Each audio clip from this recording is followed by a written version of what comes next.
हल निकालेगा। इधर आगे बैठ जाओ। बाबा जी इन्हों के मसले मामूली है ने बाबा जी, मेरा बड़ा मसला है। मैं सुबह तो आके सर ना पहले तो बैठा आज थे। बताओ अपना मसला, बाबा जी अभी हल कर देते हैं। बाबा जी मेरी बीवी सीधी सादी अल्लाह मियां दी गां जिवें ऐ नहीं टोपी पा के गां बैठी ना बाबा जी साडा कोई लड़ाई झगड़ा सी मियां बीवी च, ना कोई रौला सी। मैं पिछले हफ्ते सवेरे उठिया ते मेरी बीवी गायब सी। पता नहीं बाबा जी उन्हें जमीन खा गई कि आसमान निकल गया। सारे कर दिया बाबा जी, कुंडियां भी अंदरों लगियां सी। ओए कितने खुश नसीब हो तुम। क्या? एक मिनट। इसी तरह की खबर कुछ दिन पहले अखबार में भी शाया हुई थी, जिसमें एक शख्स का यह कहना था कि उसकी अच्छी भली बीवी थी, अचानक घर से गायब हो गई। अब उसका यह कहना है कि उसकी बीवी अपने ससुराल में यानी कि अपने माँ बाप के यहाँ उन्होंने छुपाया हुआ है, जबकि लड़की वालों का यह कहना है कि ये हमने कुछ नहीं किया है, ये जिन्नात का काम है। अच्छा, पुलिस वालों का यह कहना था कि यह मुबैना तौर पे जायदाद का झगड़ा था जी, जिसकी वजह से यह सारा ड्रामा किया जा रहा है। हट हट हट हट बच्चा, ये पुलिस के बस की बात नहीं, ये बाबे का केस है। घर की कुंडियां भी लगी हुई हैं और बच्ची गायब है, ये किसी जिन की वारदात है। तू ये बता बच्चा कि तुझे कभी ये महसूस तो नहीं हुआ था कि उस बच्ची को यानी तेरी बीवी को जिन चमड़े हुए हैं, या किसी मोहल्लेदार या रिश्तेदार ने कभी तुमसे कहा हो कि लगता है तुम्हारी बीवी को जिन चमड़े हुए हैं? वो तो बाबा जी जिस दिन मैं जंज लेके गया वा उसे दिन ही कुड़ी दी खाला ने मैनू वेखदे ही कहता सी, हाय हाय हाय कुड़ी नू ते जिन ही चमड़ गया। हट हट हट बच्चा, मैं महरम जिन की बात नहीं कर रहा, गैर महरम जिन का पूछ रहा हूं। बाबा जी साडे महल्ले एक बेरी सी, वो बेरी दे थल्ले एक माई बैठी हुंदी सी। मेरी बीवी वो माई दी खिदमत बड़ी करदी सी। बस कुछ दिनों तो माई भी गायब है ते मेरी बीवी भी गायब हो गई। लो लापड़ जी का गुटकू जन्म बोले, लापड़ जी का गुटकू फिर जीन किनारे, फिर जीन किनारे, फिर जीन किनारे, दल्ले दल्ले दल्ले दल्ले दल्ले। बेटा ये सारा काम ही उस बेरी की वजह से खराब हुआ है। उस बेरी के ऊपर जिन्नों का 5 स्टार होटल है, जहां वो अपने कारपोरेट के फंक्शंस और अपनी कॉन्फ्रेंसें भी करते हैं। वहां पे सिर्फ लोकल जिन नहीं, इंटरनेशनल जिन भी चक्कर लगाते रहते हैं। मगर तो फिक्र ना कर, बाबा भी इंटरनेशनल है। बाबा इंटरनेशनल जिन्नों को भी काबू कर लेता है। अरे वाह, हो जा तैयार, नीले पानी में 2-3 काले कतरे डाल के हल्की सी नमी वाली मिट्टी डाल के धागे में प्रो के पकड़ा दे मुझे। हट हट हट हट हट हट। खुदा का खौफ खाओ भाई, ये सीधा सीधा पुलिस का केस है। कहां तुम बेरी पे जिन्नों की कॉन्फ्रेंसें कराते फिर रहे हो? बाबूजी मैंने तो अपनी बीवी को ढूंढ कर लाने वाले के लिए 5 लाख रुपया इनाम भी रखा है। 5 लाख इनाम? आप मुझे भाभी का औलिया बताएं, मैं आजकल फारग ही होता हूँ। खबरदार, तुम हमारे बिजनेस में, मेरा मतलब है कि हमारे काम में टांग मत अड़ाओ। तुम बताओ यार। ओ यार तुम मशीनी चूचा नहीं ढूंढ सकते, तुम मेरी बीवी को क्या ढूंढ के लाओगे?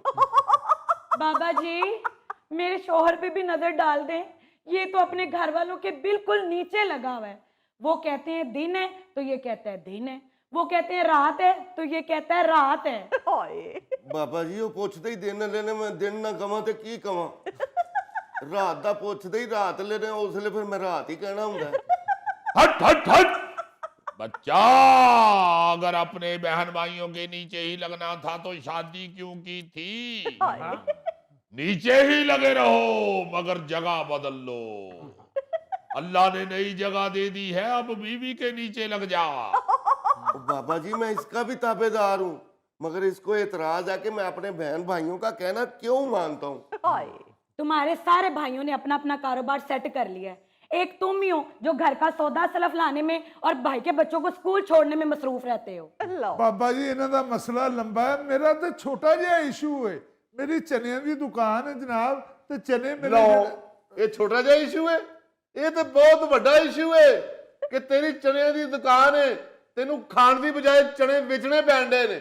हट हट हट हट थले थले थले, हाय मैं मर गया। बच्चा, तेरी चने की दुकान है और तेरे सामने किसी और ने भी चने की दुकान खोल ली है। वाह। अब उसके चने बिकने शुरू हो गए हैं, तेरे बिकने बंद हो गए हैं। मैं सदके जावा, फड़ लिया जे, फड़ लिया जे। पहुंच गए तुसी मेरी दुकान ते। ओ बिठाओ बाबा जी ने, बिठाओ। हाय हाय। Every of nightingale mechanical workers Gujranwala Sunday edition road to Swat Lahore लाहौरे। जाने दे डबल उस्ताद।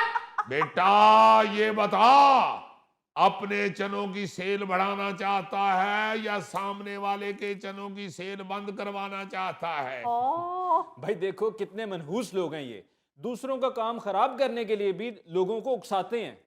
बस बाबा जी, मैं चाहता हूँ वो वहां से दुकान छोड़ के चला जाए। बेटा इसके लिए जिन्नात की ड्यूटी लगानी पड़ेगी, टीम बनानी पड़ेगी, खर्चा आएगा कम से कम 3 लाख रुपया।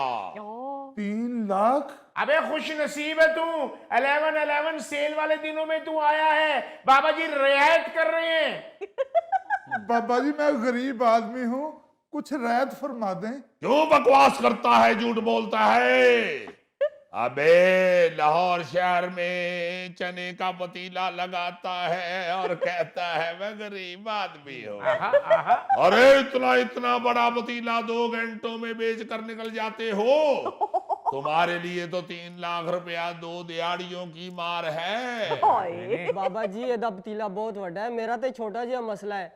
जिस तरह बाबर आजम ने कितनी देर बाद सेंचुरी बढ़ा के कम बैक कर लिया, इसी तरह मेरा भी कम बैक करा दो। ओए उन्हें तो 100 स्कोर बनाया है, तू तो 100 तक गिनती गिनेगा तो थक जाएगा। हट हट हट हट हट।